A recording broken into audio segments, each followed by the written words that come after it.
Bonsoir à tous et merci de nous rejoindre pour cette soirée exceptionnelle sur France 3, cette soirée consacrée aux élections régionales et départementales. C'est parti pour 3 heures de direct, des résultats, des analyses et nos invités. Bonsoir Jérémy. Bonsoir Elsa, bonsoir à tous. Je vous présente tout de suite nos invités avec lesquels nous allons réagir.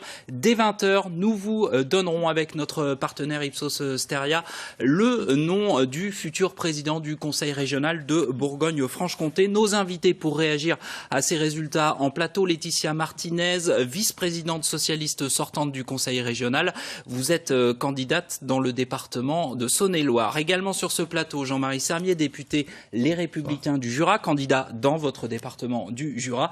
Et à vos côtés, Dominique Bourgois du Rassemblement national, candidat vous en Côte d'Or. Voilà, et sur ce plateau, vous l'avez compris, nous allons parler des régionales, mais nous allons aussi évoquer, bien sûr, tout au long de la soirée, les élections départementales. Et ce sera avec Catherine Emziri et Gabriel Talon. Bonsoir à tous les deux. Bonsoir Elsa, bonsoir à tous. En effet, Gabriel Talon et moi-même, nous allons nous concentrer exclusivement sur les résultats des élections départementales dans les 8 départements que compte notre grande région Bourgogne-Franche-Comté. Et nous serons en duplex dans les 8 villes-préfectures dans notre région avec nos journalistes, mais également avec des invités, les candidats tête d'affiche de ces départementales. Et puis il y aura également des reportages comme à Besançon, Dijon ou encore Joigny. L'enjeu de ces élections départementales est relativement simple. Est-ce qu'il y a des départements qui vont basculer de droite à gauche ou de gauche à droite? Actuellement, la droite détient 6 départements sur les 8 que compte la Bourgogne-Franche-Comté et 3 sont à gauche, PS ou divers gauche. Et puis à surveiller également, bien sûr, à savoir s'il va y avoir des binômes du Rassemblement national qui seront élus ce soir dans des cantons. À tout à l'heure. À tout à l'heure. Merci beaucoup, Catherine.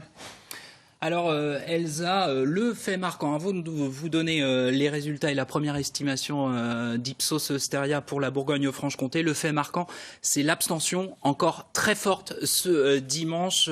Elle a légèrement baissé par rapport à dimanche dernier. Vous le voyez, 62,9%. C'était un peu plus de 65% dimanche dernier pour le premier tour. Première réaction, Laetitia Martinez. Comment vous expliquez que les électeurs de Bourgogne-Franche-Comté et de la France entière, puisque c'est un phénomène largement partagé, n'adhèrent pas, ne participent pas à ce scrutin ? Je crois qu'on est tous autour de ce plateau à déplorer le taux de participation de ces 2 tours. Je crois que les explications, elles sont multiples. Il y en a qui sont spécifiques aussi, je pense, à ce scrutin. Beaucoup sur, je pense, la confusion entre les scrutins départementaux et régionaux qui sont différents dans le mode de scrutin, dans les compétences des collectivités. Et puis, on a quand même constaté, c'était déjà le cas lors du premier tour, ça a été à nouveau le cas sur ce second tour, la mauvaise diffusion, très mauvaise diffusion de la propagande électorale dans les boîtes aux lettres. Encore aujourd'hui, quand je faisais le tour des bureaux de vote, j'étais interpellée par des électrices, des électeurs qui me disaient « mais je comprends pas, j'ai reçu au premier tour, puis là j'ai rien reçu au deuxième tour, qu'est-ce qui se passe ?» Et là, encore une fois, je trouve que c'est franchement très très dommageable pour la démocratie ce qui se passe là-dessus. Dominique Bourgois, est-ce que vous êtes responsable? Comment vous expliquez? Vous n'avez pas réussi à parler à ces électeurs? Manifestement, nous ne sommes pas les seuls, puisque le taux de participation est à peu près le même que dimanche dernier, malgré tous les rappels qui ont été faits. Et Dieu sait si sur le terrain, nous avons battu ce rappel, ça n'a pas donné les résultats attendus. Et je crois que c'est pareil pour l'ensemble des listes. Jean-Marie Sermier ? Il y a des causes politiques évidentes, mais il y a une cause technique qui d'ailleurs est politique, c'est ce sabotage de l'élection par le gouvernement, par la non-distribution des propagandes. Aujourd'hui, un Jurassien sur 2 n'a pas reçu dans sa boîte aux lettres les matériels des élections. On n'était pas censé savoir, pour quelqu'un qui ne suit pas forcément la politique au quotidien, qu'il y avait un premier tour, qu'il y avait un deuxième tour, qu'il y avait un deuxième tour pour des élections régionales, qu'il n'y en avait pas forcément un pour des élections départementales. C'est quand même quelque chose d'extrêmement compliqué. Donc on aurait voulu, en tous les cas, mettre à mal ces élections, on ne s'y serait pas pris autrement de la part du gouvernement. Merci Jean-Marie Sermier. Il est 20h dans une poignée de secondes, 9 secondes précisément, Jérémy Chevreuil. On va pouvoir donner le sondage Ipsos Steria. Oui, estimation de notre partenaire Ipsos Steria pour la Bourgogne-Franche-Comté. Vous allez voir les scores de ce second tour apparaître à l'écran. Et c'est Marie-Guite Dufay qui arrive en tête de ce second tour avec un peu plus de 42% des suffrages. Marie-Guite Dufay qui, selon toute vraisemblance, sera donc réélue présidente de la Bourgogne-Franche-Comté. Suivent Gilles Platré, le candidat Les Républicains, avec 24,4% des suffrages. Quelques points, à peine un point devant Julien Audoul, le candidat du Rassemblement national. Denis Thuriot, le candidat de La République En Marche, ferme la marche justement avec moins de 10% des suffrages. Il recule donc par rapport à son score du premier tour. Et pour aller plus loin avec ces premiers chiffres, on va tout de suite retrouver Emmanuel Rivalin. Vous le savez, ce soir, nos journalistes sont au plus près des candidats. Emmanuel Rivalin qui suit toute la soirée Marie-Guite Dufay. Emmanuel, vous êtes en préfecture, j'imagine qu'on respire. Oui, c'est une respiration encore assez calme. Seul Denis Thuriot est passé il y a quelques instants. Marie-Guite Dufay, la présidente sortante, est attendue aux alentours de 21h, dans les mêmes conditions, les mêmes délais que dimanche dernier. Alors, Marie-Guite Dufay, il faut le dire, elle a passé le week-end au vert, une mise au vert, et ne voyez pas de malice dans mon propos, dans le Haut-Doubs précisément, pour retrouver, nous a-t-elle dit tout à l'heure, de l'humain après une campagne qu'elle a jugée extrêmement fatigante, exténuante, 7000 km passé au volant à travers cette grande région pour défendre ses idées. Alors ça, c'était l'avant. Vous l'avez dit, maintenant il y a ses premiers résultats, ses premières estimations. Sans doute elle-même les connaît-elle. Elle était sortie avec 26% contre toute attente au premier tour. Elle espérait secrètement dépasser les 33%. Pourquoi 33%, eh bien, pour avoir la majorité absolue et quelque part siffler la fin de la partie. Il semble qu'elle soit allée au-delà. La question qui se posait, c'est quel pouvait être le comportement des électeurs de La République En Marche. Allait-il voter utile, entre guillemets, se ranger derrière Marie-Guite Dufay et donc à gauche, ou allait-il voter comme un copier-coller, une fois de plus, pour Denis Thuriot? Il semble que beaucoup se soient déportés vers leur gauche. Eh bien, voilà, on attend Marie-Guite Dufay vers 21h, pas avant. Elle attend les résultats consolidés, avérés, pour être présente ici. Elle a toujours procédé de la sorte. Merci beaucoup Emmanuel Rivalin en direct de la préfecture. On va filer tout de suite à Besançon, dans un hôtel de Besançon où nous attend Valentin Châtelier. Valentin, dans le QG de Julien Audoul. Julien Audoul qui réaliserait pour l'instant 23,7% des suffrages. Valentin, j'imagine que du côté du Rassemblement national, c'est la douche froide. Sûrement, on ne sait pas encore car ils ne sont pas encore descendus. En tout cas, on attend Julien Audoul ici dans quelques minutes pour réagir à ces résultats. 23,7%, vous l'avez dit, ce serait une grosse désillusion pour le candidat du parti de Marine Le Pen. 23,7%, c'est beaucoup moins que le score du Rassemblement national au second tour, aux dernières élections régionales. Elle avait réalisé 32% des voix. Une grosse désillusion car Julien Audoul n'aurait pas réussi à faire passer son message au soir du premier tour. Il a martelé ces messages. Réveillez-vous, bougez-vous aux urnes, a-t-il dit aux abstentionnistes du Rassemblement national. Visiblement, ce message n'est pas passé. Il avait aussi tenté de mobiliser ses électeurs sur cette alliance entre les écologistes et Marie-Guite Dufay. Il avait vivement attaqué les écologistes en parlant de Khmer vert, en parlant de dingo, de totalitaire pendant ce débat d'entre-deux tours.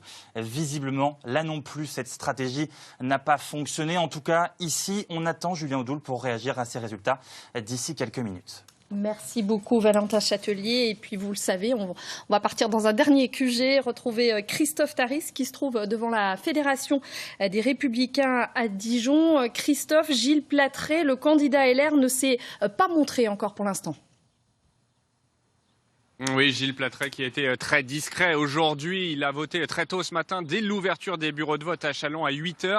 Il a fait ensuite le tour de quelques bureaux de sa ville avant de s'enfermer chez lui, de s'isoler en famille, à attendre les résultats, à échanger évidemment quelques informations avec certains de ses colistiers. Car tout l'enjeu pour lui, qui avait fini à la 3e place au soir du premier tour avec 21% des voix, c'était de supplanter le Rassemblement national lors de ce deuxième tour. Ce qui semble donc être le cas ce soir. Il arriverait Plattret en seconde position, ce qui va lui permettre de se présenter comme le premier, comme le principal opposant à Marie-Guy Dufay.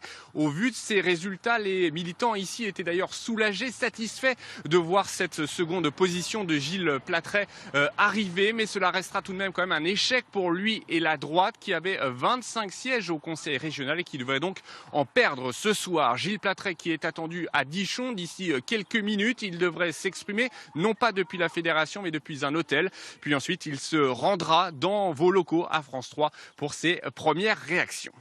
Merci beaucoup Christophe Taris. On va peut-être donner les premiers chiffres. On va redonner les résultats et préciser que Rémi Rebeyrotte, le député La République En Marche de Saône-et-Loire, nous a rejoint sur ce plateau.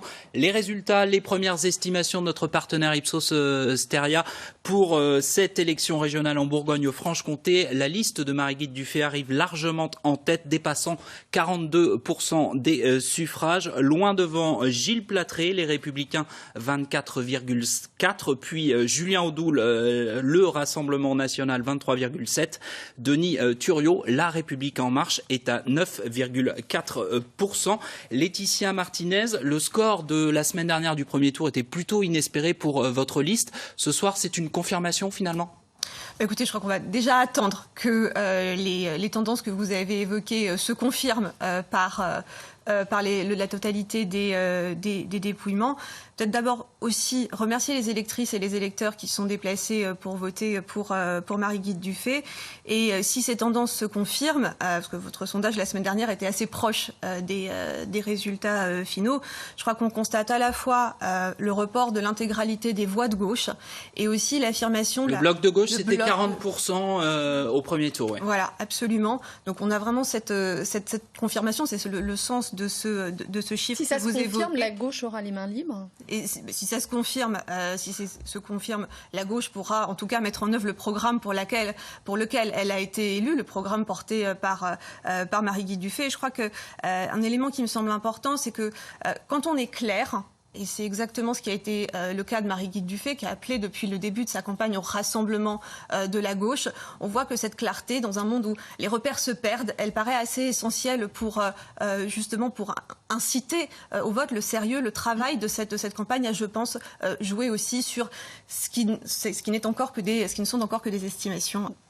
Rémi Rebeyrotte, voilà, ce ne sont que des tendances, mais a priori, Denis Thuriot est en baisse de 11,7 à 9,4. Comment vous analysez-vous ce résultat ? Écoutez, nous ne nous fions pas d'illusions dans la mesure où, forte abstention, ça a été dit. Moi, je voudrais commencer quand même par là. C'est quand même une vraie inquiétude pour notre pays. La deuxième chose, c'est quand même l'hyper-prime au sortant, mais pas seulement en Bourgogne-Franche-Comté. Partout. Ce soir, je précise, a priori, dans l'ensemble des régions métropolitaines, les sortants sont réélus. Voilà, donc si vous voulez, il y a une hyper-prime au sortant. On l'avait déjà vu pour les municipales d'ailleurs. C'est peut-être la caractéristique des élections période Covid finalement. C'est-à-dire il y a une hyper véritablement prime au sortant. Et puis le vote utile, entre les deux tours, le vote utile qui a joué. Donc pas de surprise, on constate partout, en Bourgogne-Franche-Comté comme ailleurs, et donc nous en prenons acte naturellement. C'est un échec pour Emmanuel Macron ? C'est un échec pas pour le président de la République. C'est un échec sans aucun doute pour la majorité dans les régions, bien que nous allons rentrer sans doute quelques élus dans les régions et les départements, on verra combien. Je veux dire, nous n'étions pas du tout représentés jusqu'ici, puisque... Oui, mais vous rêviez en faiseur de roi. En 2015, nous n'existions pas. Donc c'est quand même, c'est quand même une réalité. C'est un nouvel échec d'implantation quand même de La République En Marche après les municipales. Comment vous l'expliquez ça ?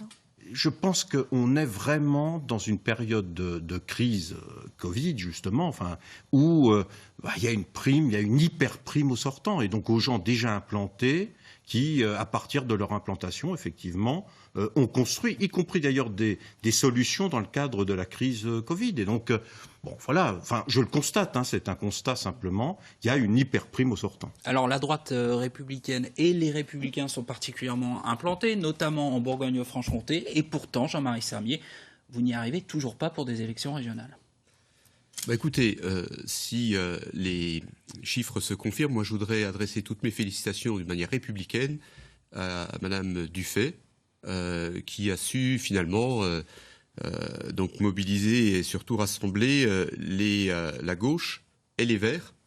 Et on va voir d'ailleurs si cette si cet attelage va fonctionner, puisque aujourd'hui, il y a 8 élus, si je crois que ces chiffres sont bons, qui sont issus... 8 élus verts, 8 élus communistes. Voilà, donc moi je souhaite que ça réussisse. Parce qu'avant les partis politiques, ce qui m'intéresse, c'est ma région, la Bourgogne et la Franche-Comté. Mais force est de constater qu'il y a eu une prime effectivement aux sortants, puisqu'on constate que, a priori, les 13 présidents de région sortants seraient réélus, avec des scores quelquefois impressionnants, comme Laurent Wauquiez ou Xavier Bertrand, au-delà de 50% en tous les cas, ce qui n'est pas le cas chez nous. 55% pour Laurent Wauquiez et 54% pour Xavier Bertrand. Voilà, tout à fait. Et donc, je pense qu'on a été victime d'une campagne tronquée sans doute par la crise sanitaire, mais je le répète, tronquée également par l'absence de distribution du matériel électoral, de la propagande. Je crois qu'on ne peut pas mobiliser un camp quand on est sans information sur rien. Et naturellement, les gens qui se sont rendus aux urnes, qui quelquefois ne savaient même pas qu'il y avait un deuxième tour pour les régionales, au dernier moment, quand ils n'avaient pas préparé d'une manière efficace, au dernier moment, ils ont voté pour la personne la plus connue et on ne conteste pas qu'en termes de notoriété, ce soit Madame Dufay. Donc je crois qu'il y a une prime aux sortants. Ça veut dire que Gilles Plattret, il manque de notoriété ? C'est une évidence que aujourd'hui, personne à droite avait la notoriété de Madame Dufay, parce qu'elle est présidente de région depuis un certain nombre de mandats. Donc heureusement qu'elle a une notoriété un peu supérieure à tous les candidats. Nous étions une liste de reconquête. Et je crois que dans les listes de reconquête, il faut regarder, j'ai quelques chiffres aussi, il me semble que nous finissons largement en tête des régions qui étaient susceptibles d'être repris par la droite, elle pouvait ambitionner quand même de faire un peu mieux et de même gagner cette région. On pouvait essayer de la gagner, effectivement, on y a vraiment cru, on a fait le travail, je crois, avec Gilles Plattret, sous sa responsabilité, sous sa houlette, et ça a bien fonctionné. Qu'est-ce qui n'a pas marché alors ? Ce qui n'a pas marché, c'est qu'on n'a pas pu faire de campagne. Est-ce que c'est l'alliance ? On n'a pas pu rencontrer des gens d'une façon normale. On n'a pas pu réunir les gens d'une façon normale dans une campagne régionale. Moi, je fais des réunions dans tous les cantons. Et donc, on n'a pas pu le faire, ça. Jean-Marie Sermier, est-ce que c'est aussi votre alliance avec Debout la France qui n'a pas fonctionné ? Absolument pas. Je pense même qu'avec le recul, ça nous a plutôt apporté beaucoup de points, parce que cette alliance a fait causer dans les médias pendant quelques jours. Mais je peux vous assurer qu'en étant sur le terrain, moi, j'en entendais pas parler. Et j'entendais plutôt des gens qui étaient très satisfaits qu'on puisse avoir une liste qui soit claire, avec un discours qui est clair, ce qui n'est pas le cas de la liste de Madame Dufay. Je vous le dis, je lui adresse toutes mes félicitations, mais il y aura quand même à gérer 8 conseillers régionaux qui seront issus des Verts, 8 conseillers régionaux issus du Parti communiste, et ça, j'espère que ça se passera bien, mais j'en suis pas sûr. Dominique Bourgois, je vous voyais réagir quand on a évoqué l'alliance avec Debout la France. Oui, je pensais intérieurement, en valeur absolue, les LR sont à un score qui est moins important qu'il n'y paraît, parce qu'il y a précisément cet apport des électeurs de Debout la France. C'est une certitude. Qui vous a porté préjudice ?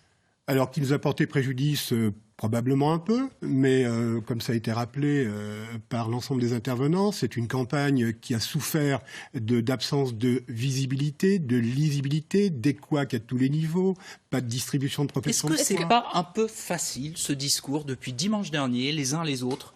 Vous nous dites c'est la faute à la distribution des tracts, c'est la faute à la proximité de l'été, les Français préparent leurs vacances.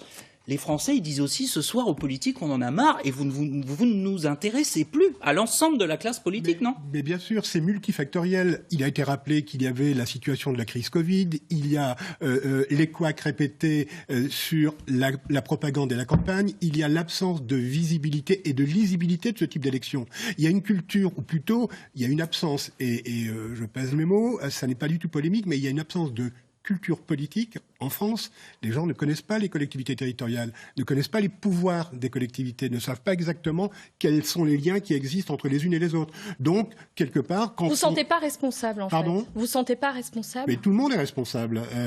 Tout le monde ou personne. Bien sûr qu'il y a une responsabilité collective. La responsabilité des politiques, qui n'arrivent plus à imprégner, qui n'arrivent plus à imprimer. Ils sont où les électeurs du Rassemblement national aujourd'hui ?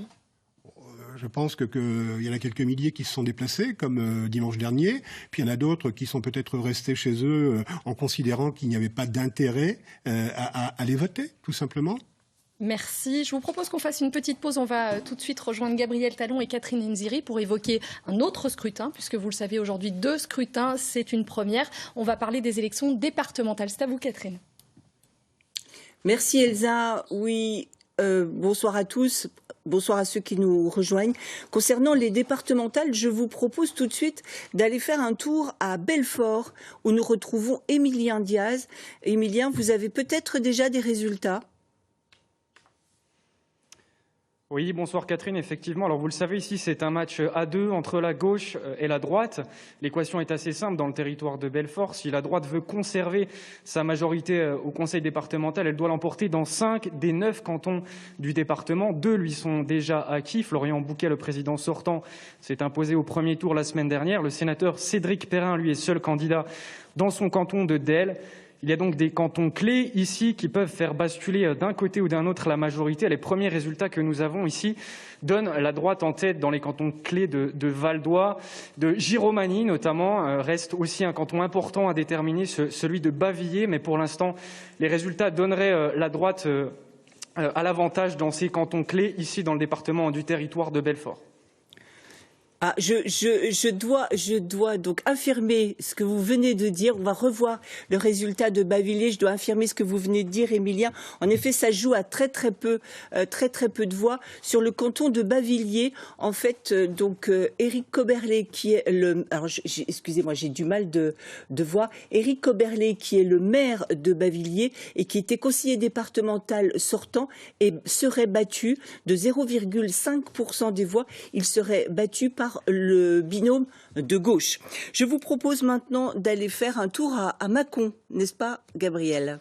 Oui, en Saône-et-Loire, la Saône-et-Loire qui avait déjà élu 4 binômes au premier tour, eh bien tous des candidats de la majorité sortante de droite. On va retrouver Florence Donjon sur place. Florence, il reste 25 cantons à attribuer ce soir.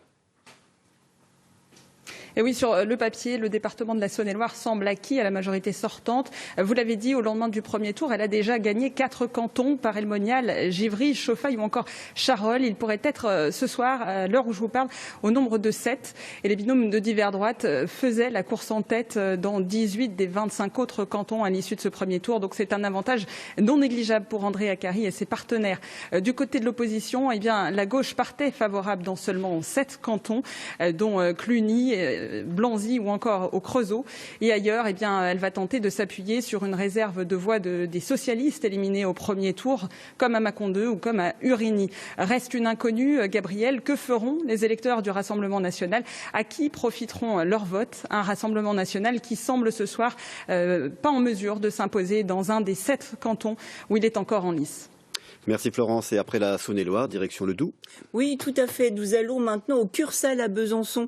Donc c'est là où sont centralisés tous les résultats de la ville. Nous retrouvons Stéphanie Bourgeot. Alors le Doubs, c'est le département qui a le moins voté de la Bourgogne-Franche-Comté. Quelle est l'ambiance malgré tout au Cursal? Il y a du monde, comme d'habitude?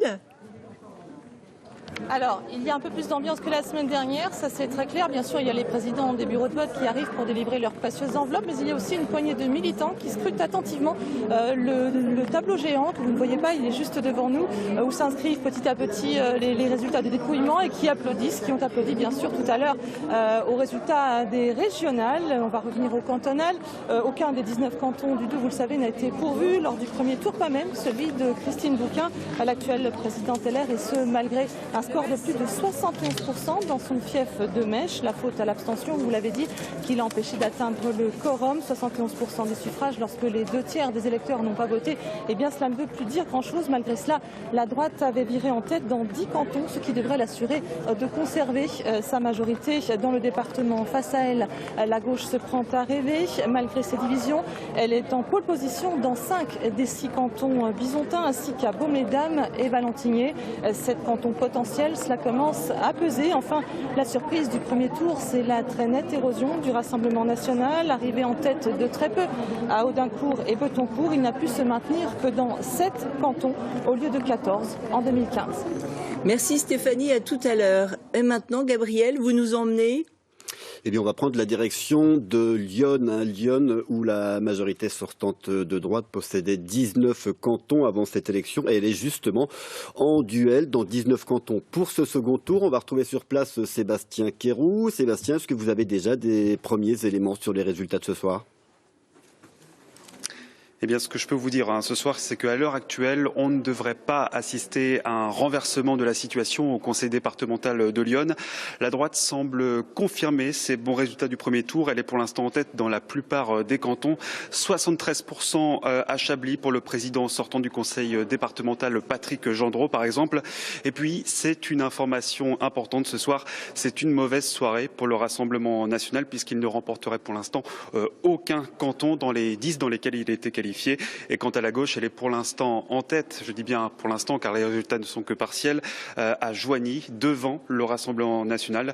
Voilà, tous ces résultats ne sont pour l'instant que partiels, mais la majorité départementale sortante semble en bonne voie pour remporter cette élection dans Lyon.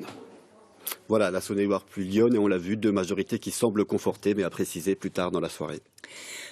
Juste avant de rendre l'antenne à notre studio pour les élections régionales, je vous rappelle donc que Éric Coberlet, le maire de Bavilliers, a perdu son canton. Il était conseiller départemental sortant et voilà donc un canton qui bascule de droite à gauche. Mais la majorité ne semble pas forcément, la majorité de droite, forcément en danger, puisqu'on me signale également que le canton de Giromagny passe, lui, de gauche à droite. Mais on aura plus de résultats tout à l'heure et on pourra voir les choses de manière beaucoup plus fine. À tout à l'heure, Elsa. Merci Catherine, à tout à l'heure. Jean-Marie Sermier, je me tourne vers vous. C'est le retour de la gauche et de la droite classique ce soir. Écoutez, il faut regarder les chiffres, les résultats définitifs, mais effectivement, on a une bipolarisation avec des arguments très précis. La gauche et les verts, quelquefois verts excessifs, les Khmer verts, comme certains diront, et puis une droite rassemblée qui va effectivement d'une droite souverainiste à une droite centriste. Et donc je crois qu'il y a des fois des positions qui sont diamétralement opposées. Après, il faut être clair, sur des collectivités, on a aussi les moyens de se rassembler sur des dossiers techniques, sur des projets. Mais moi j'attends... Ça veut dire que vous ne serez pas forcément dans l'opposition systématique ?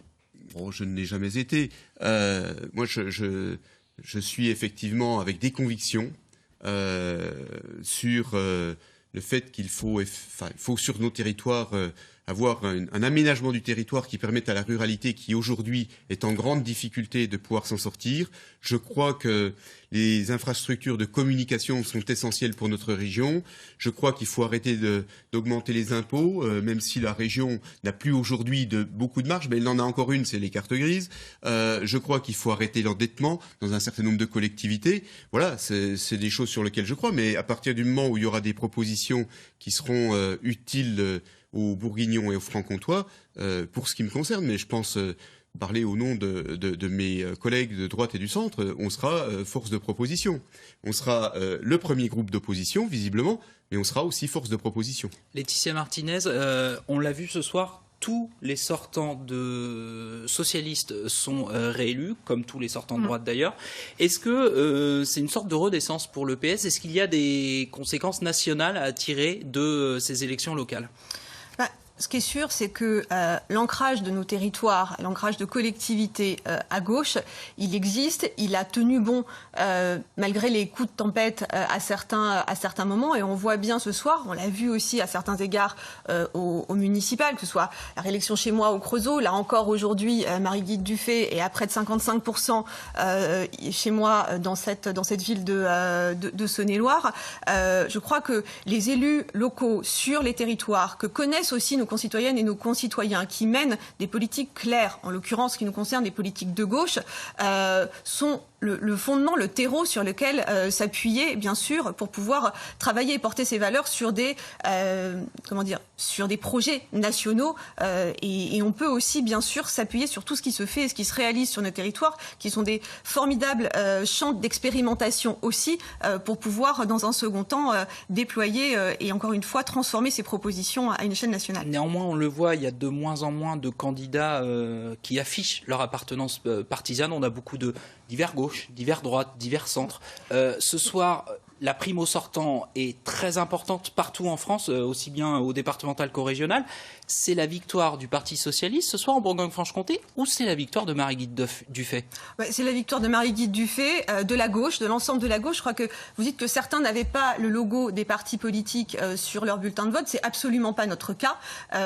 Chez nous, les choses étaient extrêmement claires depuis le début. Les logos de nos partenaires ont figuré dès le premier instant sur l'ensemble de nos documents. Et depuis le début de cette campagne, Marie-Guilde Dufay a appelé au rassemblement de la gauche. Donc je crois que ce positionnement extrêmement clair sur qui nous sommes, quelles sont nos convictions, le programme également, le travail qui a été engagé aussi bien sous le précédent mandat que les propositions qui ont été faites sont autant d'éléments, je dirais, constructifs qui ont permis aussi d'amener les électrices et les électeurs de gauche aux urnes. Rémi Robert-Ott, on voit la droite et la gauche tirent leur épingle du jeu ce soir. L'ancien monde n'est pas mort et c'était pourtant le souhait d'Emmanuel Macron. C'est un pari raté? Non, moi je dirais, d'abord, Laetitia Martinez rappelle la reconquête l'an passé du Creusot par une alliance entre le PS et les marcheurs, et sans les communistes, pour vous dire la clarté du propos. Donc, moi je voudrais simplement dire les choses telles qu'elles sont. Je laisserai les uns et les autres gérer leurs extrêmes. Voilà. Nous, c'est clair. Notre discours, notre propos, par exemple, il est européen. Je ne suis pas certain que dans les autres camps, on soit tous sur la même logique quand on parle d'Europe. Je ne suis pas certain qu'on soit tous sur la même logique quand on parle de la relance. Nous, au moins, c'est clair. Alors, quelle place vous aurez dans l'hémicycle? Nous serons à notre place. Qu'est-ce que vous voulez faire? Voilà. Non, mais je vous réponds. Il n'est pas question, j'allais dire, nous tiendrons nos sièges. Croyez-moi que quand nous y sommes élus, nous les tenons. Et voilà. Ce sera dans l'opposition ou ce sera avec Marie-Guilde Dufay? Non, mais attendez. D'abord, attendons d'avoir le résultat définitif. Et moi, je ne suis pas de ceux qui va vous dire ce soir si nous serons ici ou là. Rémi Robert-Ott, nous sommes vous parlez ce que nous sommes. On aura du mal, effectivement, à travailler avec l'extrême gauche, avec une partie des Verts. Je ne dis pas tous les Verts, mais il y a une partie. Et en Bourgogne-Franche-Comté, effectivement, on a quelques cas où on a des fois du mal à faire la distinction avec l'extrême gauche. Bon, on verra. Mais c'est vrai qu'il y a, j'allais dire, sur la manière dont nous concevons les grands projets qui doivent être portés en Bourgogne-Franche-Comté, qui font l'objet régulièrement d'attaques sévères de la part des Verts. Encore récemment, la route Centre-Europe-Atlantique, où il faudra arrêter les travaux. Bon, on verra. Moi, je demande à ce que l'on voit comment, effectivement, les choses vont se comporter. Il y a des alliances qui pèsent, il y a des accords qui comptent. On verra comment ils sont tenus ou pas. Laetitia Martinez souhaitait répondre. Non, en tout cas, ce qu'on constate, c'est ce que vous avez agité pendant cette semaine d'entre-deux tours sur le péril vert ou le péril rouge. On voit bien quelle est la réponse. Si, encore une fois, les tendances se confirment, la réponse des urnes ce soir. Est-ce qu'il y a pas, vous parliez de clarté, Rémi Robert-Ott, est-ce que, au final, vous n'avez pas un peu perdu vos électeurs en vous alliant un coup avec la droite, un coup avec la gauche? À quel niveau, vous voulez dire? À tous les niveaux. C'est-à-dire que selon les régions, les alliances sont très différentes et on ne sait plus finalement où habite la République En Marche. Non, nous essayons d'être alliés avec des gens qui partagent les mêmes valeurs que nous. Voilà. C'est très clair, notamment sur la question, je parle européenne. Excusez, mais les régions, ça gère quand même les fonds européens. C'est une relation extrêmement particulière avec l'Europe. Je vous propose un cas très précis, Rémi Robert-Ott. La République En Marche a soutenu la liste de Jean-Marie Samier à Dole, au municipal, l'an passé. Mais nous étions avec... nous étions... avec David Marty au Creusot l'an passé, et d'ailleurs, à cette occasion-là, il a mis de côté l'extrême gauche. Mais vous comprenez que ce soit difficilement compréhensible pour les électeurs? Ah ben nous ne changeons pas. Nous appelons, j'allais dire, ceux qui partagent les mêmes valeurs à travailler avec nous. Bon, là, j'ai observé, pas plus tard que dimanche dernier, que nous avions été littéralement méprisés par Marie-Guilde Dufay, c'était d'ailleurs sur votre plateau, François Patria... À votre place. N'en revient d'ailleurs toujours pas. Bon, au profit d'une alliance, qui n'était pas le cas l'an passé d'ailleurs, mais d'une alliance avec l'extrême gauche et avec les Verts les plus radicaux. Je précise que le même François Patria gérait avec les communistes quand il était président du Conseil régional de Bourgogne. Oui. Avant la fusion. Oui, il s'est passé un certain nombre de choses. Vous avez vu, au plan politique dans notre pays, depuis un certain nombre d'années, Et notamment l'année 2017 a marqué quand même un tournant. Faut bien Laetitia Martinez. Excusez-moi, mais une alliance avec les communistes qui préexistait déjà au moment de votre main tendue, donc il n'y a pas eu notamment de surprise. Une alliance avec les Verts qui a toujours été annoncée par la présidente de région cherchant le rassemblement de toute la gauche.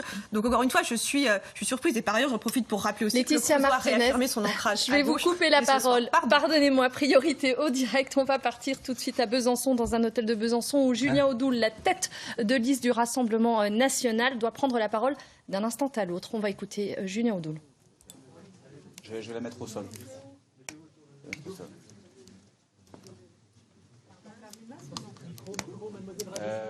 Oui, je crois qu'il faut...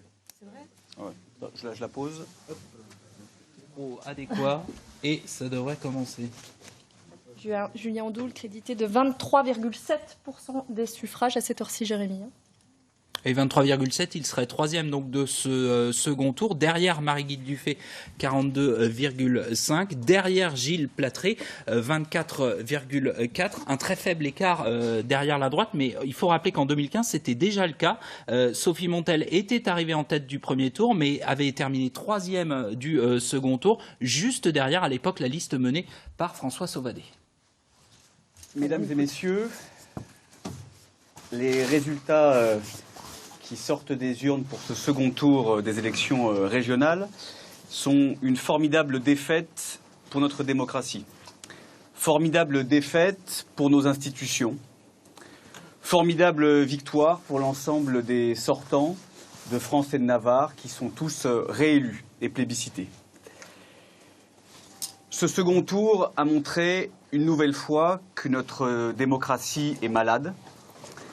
Notre démocratie est à bout de souffle car elle a été émiettée depuis 30 à 40 ans par des politiques qui n'ont pas su entendre nos concitoyens, qui n'ont pas su renouveler nos institutions, qui n'ont pas su faire en sorte que ces institutions soient réellement représentatives. Il y a aujourd'hui une réelle crise de la démocratie, une désaffection, un désenchantement qui est palpable, que nous avons tous entendu au cours de cette campagne, car les raisons évidemment de cette désaffection sont multiples. La crise sanitaire, problèmes de communication, manque de lisibilité, distribution déficiente des professions de foi, manque d'information et tout simplement de communication du gouvernement alors qu'il s'y était engagé au début de la crise sanitaire, les reports multiples de ces deux scrutins qui, pour bon nombre de nos concitoyens, apparaissaient comme illisibles, voire inutiles. Tout cela, évidemment, doit nous interpeller, tous, collectivement. Nous ne pouvons pas nous satisfaire de ce tel taux d'abstention qui est dramatique, qui est extrêmement inquiétant. Beaucoup de nos compatriotes aussi considèrent, à tort, mais considèrent que les élections intermédiaires, aujourd'hui, ne permettent pas de changer la situation dans notre pays.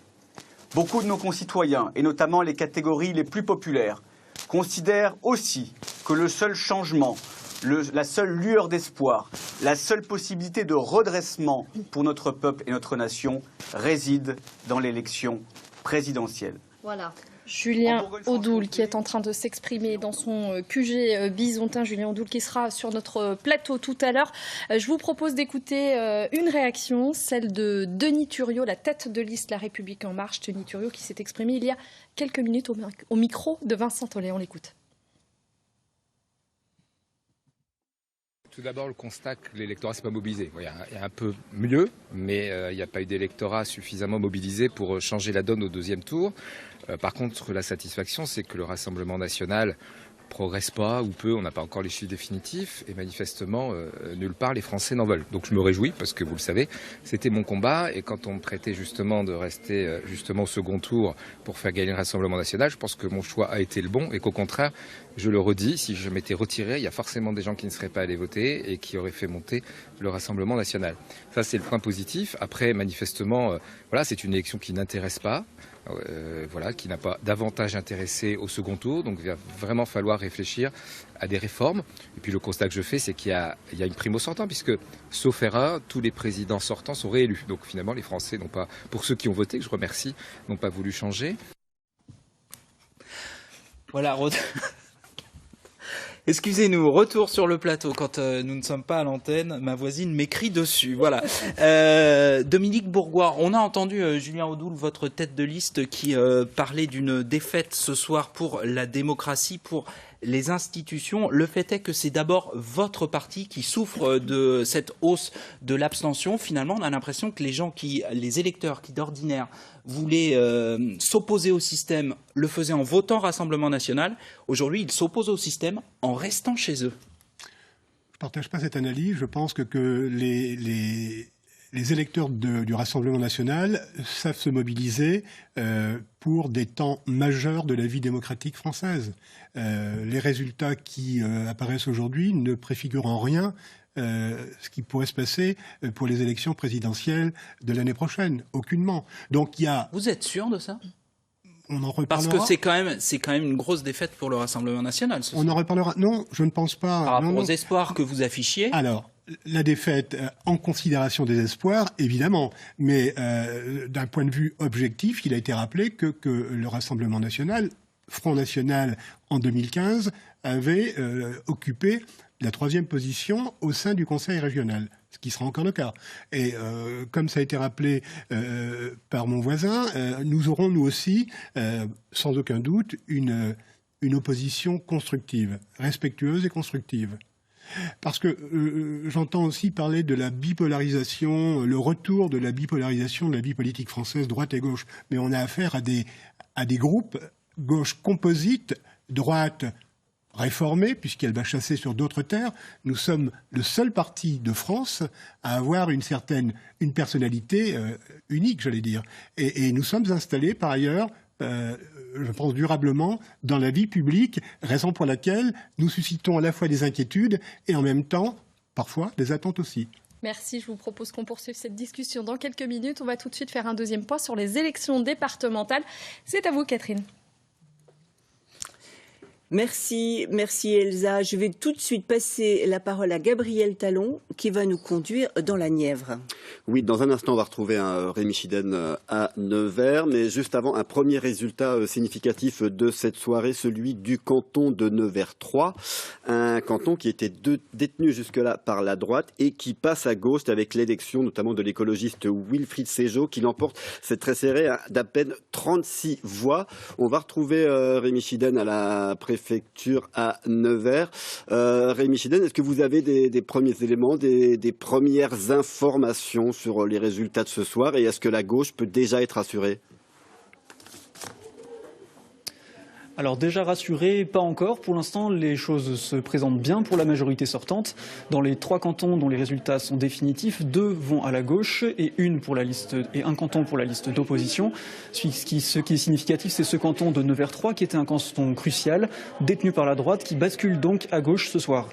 La gauche qui, à l'issue du premier tour, était en tête dans 10 cantons sur 17. Si les écarts se maintiennent ce soir, ce serait le même résultat qu'en 2015 pour les socialistes et leurs alliés. Mais pourtant, l'opposition ne s'avoue pas encore battue et reste dans la course. Les votes étaient serrés dans plusieurs cantons à l'issue du premier tour et certains reports de voix pourraient être penchés en faveur de la liste regroupant droite, centre et LREM. Et c'est donc un duel qui décidera aussi du nom du prochain président du conseil départemental, Jean-Luc Bazin pour la gauche, Fabien Bazin pour la gauche ou Jean-Luc Gauthier pour la liste de droite, centre et LREM, qui succédera donc à Alain Lassus. Voilà, vous l'avez compris, donc pour l'instant, 2 cantons pour la gauche, 1 pour la droite, mais un chippé à la droite par la gauche. Je vous propose de partir en Haute-Saône, plus exactement à Vesoul, où à la préfecture nous attend Yves Cratinger. Mais avant d'entendre Yves Cratinger, je vous donne le résultat de Villars-Sexel, puisque ce canton bascule de gauche à droite. Isabelle Géin et Michel Richard, tous les deux LR, l'emportent très largement avec plus de 54% des voix. Yves Cratinger, est-ce que vous nous entendez ? Oui, très bien. Oui, bonjour Yves Cratinger. Donc le seul résultat que j'ai pour le moment, c'est celui de Villers-Sexcel, un canton que vous, président d'Hiver Gauche de ce département, perdez. Et quels sont les autres résultats que vous avez? C'est aussi catastrophique partout ou vous en conservez quand même dans votre majorité? Je crois pouvoir dire, à l'heure qu'il est, que nous avons toujours une majorité. Oui. Que nous avons remporté la victoire dans 10 cantons sur 17. Donc nous n'en avons perdu qu'un, d'après les informations dont je dispose. D'autre part, je n'ai pas d'infos sur le bassin vésulien, où était en lice celui qui s'était déclaré comme mon adversaire privilégié. Ah ben attendez, il faut que je fasse... mais les nouvelles... Il faut que je fasse une petite explication de test, là, parce qu'on n'est pas juste entre nous. Il y a des gens qui regardent et qui ne sont pas forcément au courant. La petite pique que vous envoyez, c'est une pique en direction d'Alain Joyandet, qui est le sénateur LR de Haute-Saône, qui est également conseiller régional sortant, qui se représentait. Et il avait décidé de se présenter sur un canton de Vesoul. Et il avait dit que la droite prendrait le département et qu'il vous prendrait par la même occasion votre place de président du conseil départemental de Haute-Saône. D'après vous, il est en mauvaise posture déjà sur le canton. Je viens de vous dire que je suis en situation de rassembler une majorité sur les cantons où nous étions déjà sortants, sauf Villers-Sexcel. Donc je ne suis pas inquiet sur le résultat global. Je sais les résultats canton par canton. Et donc je ne peux que me réjouir de remporter avec l'équipe qui m'entoure, une nouvelle victoire. Merci beaucoup, Monsieur Cratinger. Merci donc à vous. Gabriel, nous allons dans Lyon cette fois-ci. Alors, pas tout de suite, Catherine. On va d'abord passer Quel suspense. On va d'abord passer par la Côte d'Or et par Dijon. La Côte d'Or qui avait déjà élu deux binômes au premier tour, tous deux de la majorité sortante de droite, dont le président François Sauvadet, n'est-ce pas, Anne Berger ? Absolument, Gabriel. Et puis on va voir effectivement si cette élection dès dimanche dernier de François Sauvadet, le président sortant, est de bon augure pour la majorité départementale qui détenait 14 cantons sur 23, un avantage numérique qui pourrait se réduire ce soir puisque des bascules sont très possibles à gauche comme à droite, même si, comme partout, la prime sortant a très bien fonctionné et ça semble être le cas d'après les tout premiers résultats de ce deuxième tour. Pas de suspense dans les 4 cantons où les élus de la majorité sortante affrontaient des candidats du Rassemblement national. À Beaune, pas de suspense non plus, puisque c'était un duel gauche-droite. Par contre, des cantons sont particulièrement incertains dans la métropole dijonnaise et sur Dijon même, avec une situation beaucoup plus tendue qu'en 2015 dans les 2 cantons sur 6 encore détenus par la majorité départementale, en particulier Dijon 1, un canton considéré comme un bastion de droite imprenable jusqu'à présent. Voilà, une situation tendue. Vous le voyez, Catherine, il y a quand même un peu de suspense dans cette soirée. Et oui, il y en a même beaucoup. D'ailleurs, on reviendra tout à l'heure pour vous dire justement les cantons qui basculent et ceux qui restent dans leur camp. À tout à l'heure. Tout à l'heure, Catherine, merci. Et Stéphanie Mode, ex-tête de liste d'Europe Écologie Les Verts, désormais 4e sur la liste de Marie-Guy Dufay dans le département de Côte-d'Or, nous a rejoint. Bonsoir à vous. Est-ce que vous êtes entièrement satisfaite ce soir de la victoire de Marie-Guy Dufay ? Je suis satisfaite parce que nous, depuis le début, donc nous avions fait le choix d'être sur une liste du pôle écologiste au premier tour, avec un résultat plus de 10%, ce qui permet vraiment d'ancrer l'écologie politique, le projet écologiste dans notre région, comme dans l'ensemble d'ailleurs des régions où le vote écologiste progresse, et donc s'ancrer dans les territoires. Et puis après, effectivement, comme ça a déjà été dit, nous avions de toute façon envisagé, si les conditions le permettaient, de rejoindre et de fusionner avec la liste de Marie-Guy Dufay.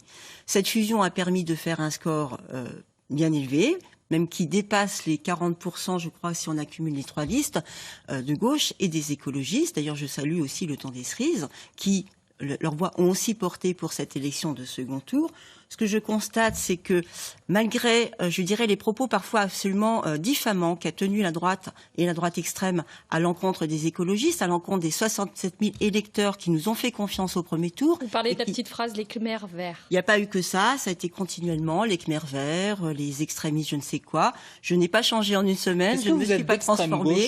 Stéphanie Mode, comme on a pu l'entendre sur ce plateau il y a quelques minutes. Je suis écologiste avec des valeurs ancrées à gauche. Et je dirais d'ailleurs aux représentants de la République En Marche qu'effectivement, contrairement à la République En Marche, je sais encore différencier ma main gauche de ma main droite. Donc moi, je suis ancrée à gauche, j'ai des valeurs humanistes, j'ai des valeurs sociales, de justice sociale, que n'ont pas les listes de droite. Voilà, ça c'est mon constat. Donc à partir de là, moi je suis effectivement satisfaite. Donc nous aurions espéré effectivement peser un peu plus dans cet hémicycle, mais nous serons là pour vraiment ancrer l'écologie et surtout, vraiment, c'est pourquoi nous avons vraiment tenu à cette fusion, c'est parce qu'il y a une chose qui n'attend pas, c'est des règlements climatiques. Stéphanie Mone, vous dites, on aurait aimé peser davantage. On sait que les négociations avec le Parti socialiste ont été très compliquées.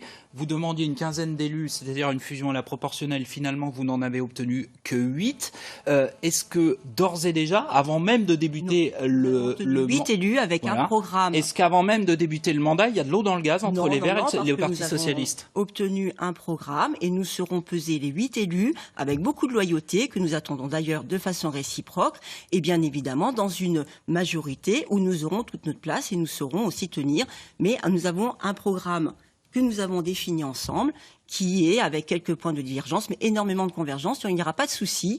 Vous verrez, ça va bien se passer. Et c'est surtout que l'enjeu majeur de ce mandat, je le répète, c'est la justice sociale et c'est la transition écologique énergétique. Et celle-là, elle n'attend pas. Nous ferons tout pour peser et nous ferons tout pour que ça se passe bien, pour que nous puissions tous avancer ensemble, la majorité réunie. Laetitia Martinez, beaucoup de tractations, des tensions aussi cette semaine avec les Verts. Est-ce que cet épisode va laisser des traces ou pas du tout ? Je crois que dans à ce moment-là d'une élection, il y a des échanges qui me paraissent moi assez naturels et qui ne sont en plus que la continuité d'échanges qui se sont tenus. Encore une fois, puisque cette perspective de rassemblement, nous la souhaitions depuis le départ. Et je crois que ce que Stéphanie Mode vient d'évoquer me semble extrêmement important, c'est-à-dire ce sur quoi nous nous rassemblons, ces valeurs qui ne sont pas que de simples principes, puisque c'est justement par ces valeurs-là que nous transformons nos politiques publiques, que nous leur donnons cette teinte de gauche. C'est ça notre identité politique. La justice sociale, je crois que nous l'avons démontré pendant ce mandat, nous l'avons mise en œuvre dans de nombreuses politiques publiques. Je pense aux tarifications dans les cantines, à l'internat, etc. Et le maintien de tous ces budgets sport. Enfin, je suis ancienne vice-présidente au sport de la Bourgogne-Franche-Comté. Le maintien de ces budgets et l'importance que nous avons consacrée à la fraternité, qui est un mot que prononce souvent Marie-Guide Dufay. Je crois que ce sont sur ces valeurs-là que nous nous retrouvons et que ça nous donne un socle très solide pour pouvoir développer le programme. Vos adversaires disent que vous serez otage d'une minorité verte ou d'une minorité communiste. Qu'est-ce que vous répondez à ça? Je crois que nos adversaires cherchent à cherchent à mettre en place des failles qui n'existent pas. Je crois qu'ils cherchent aussi à ne pas parler des résultats de ce soir, qui sont avant tout, encore une fois, avec la précaution des résultats définitifs. Mais si ça se confirme, on est quand même à quasiment 20 points devant le deuxième de cette élection. Je crois que le sujet de ce soir, il est là. Et maintenant, c'est comment on va continuer le travail qu'on a engagé ces 5 dernières années pour l'ensemble des habitantes et des habitants de Bourgogne-Franche-Comté. Jean-Marie Sermier, est-ce que vous êtes rassuré par ce que vous venez d'entendre? Loyauté?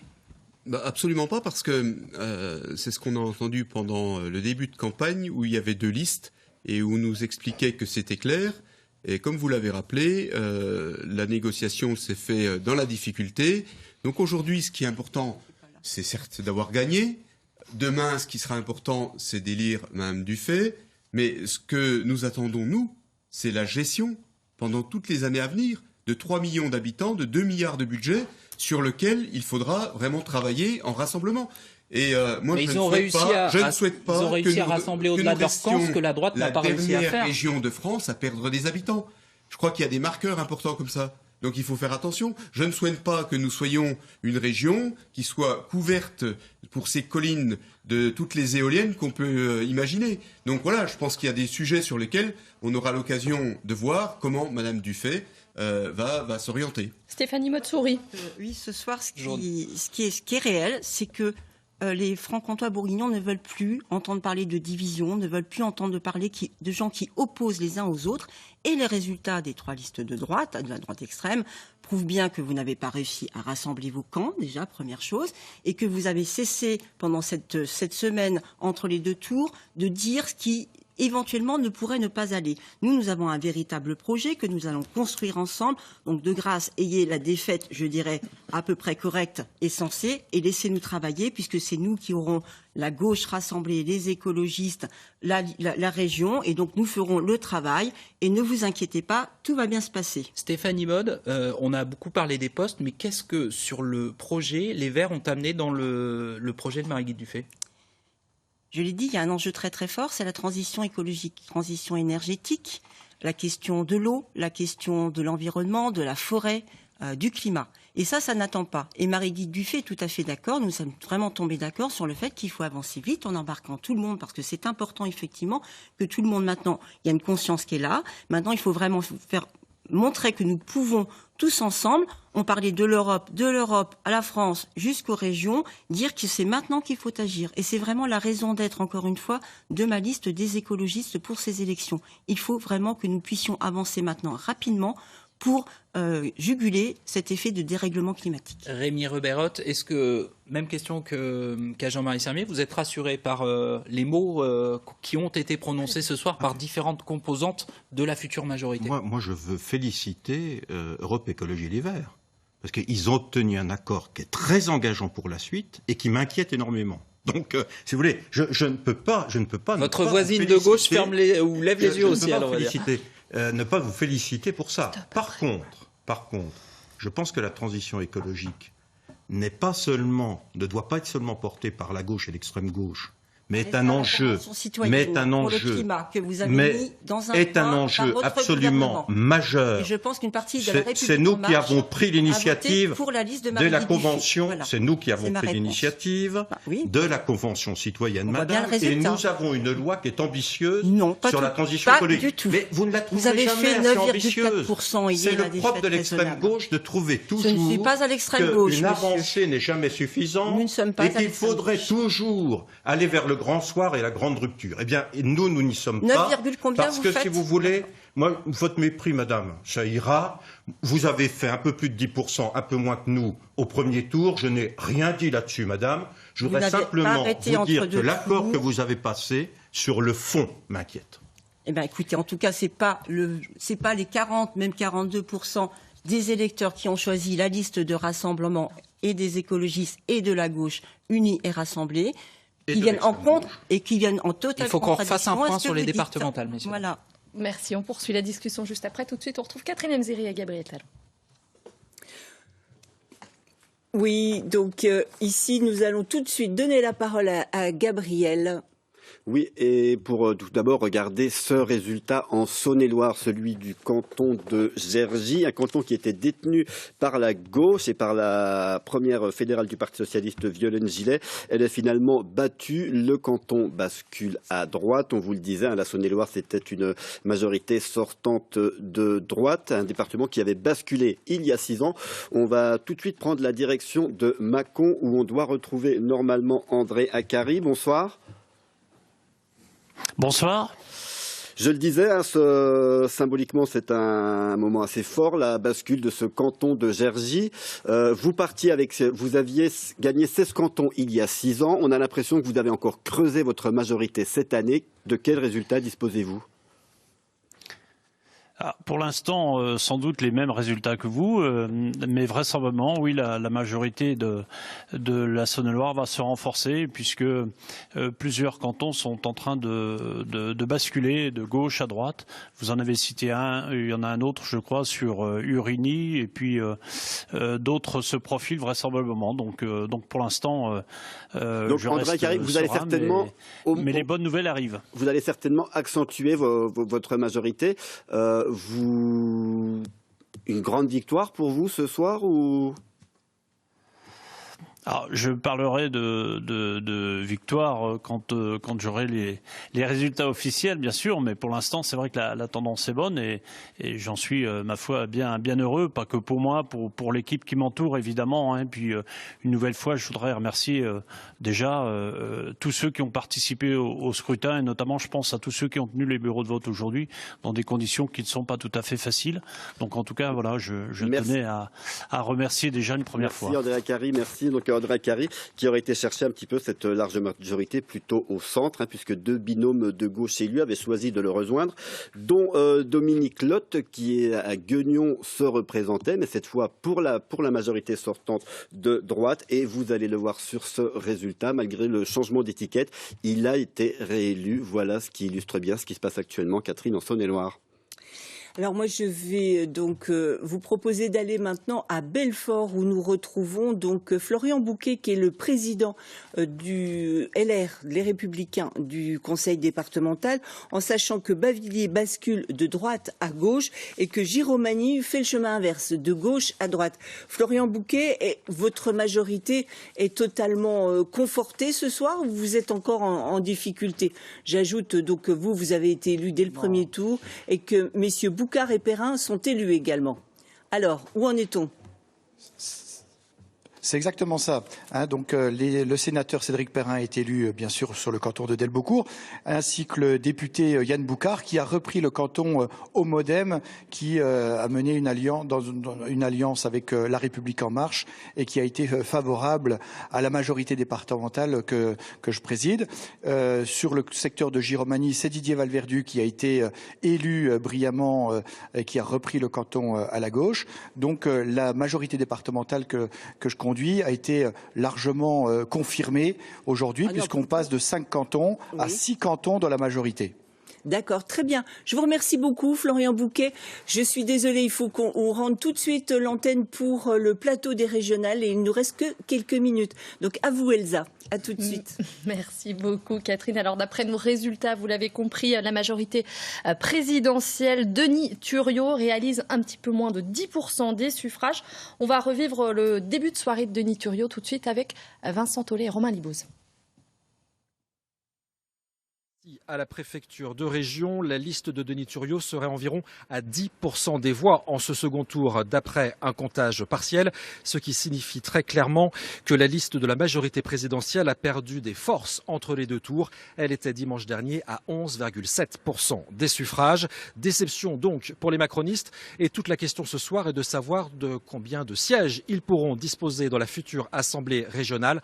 Environ 7 ou 8, même s'il est encore beaucoup trop tôt pour le dire, car ce type de calcul est complexe. Une certitude, tassement des voix en faveur de la majorité présidentielle en ce second tour en Bourgogne-Franche-Comté. C'est donc la déception qui domine ici. Voilà, Vincent Tollet en préfecture. Et on parlait de Denis Thuriot. Je voudrais m'adresser à vous, Rémi Rebeyrotte. Depuis tout à l'heure, vous pointez les Verts en disant qu'ils sont l'extrême gauche. Est-ce que ça veut dire que pour vous, ils sont aussi, vous les renvoyez dos à dos avec l'extrême droite du Rassemblement national? Vous les mettez dans le même panier?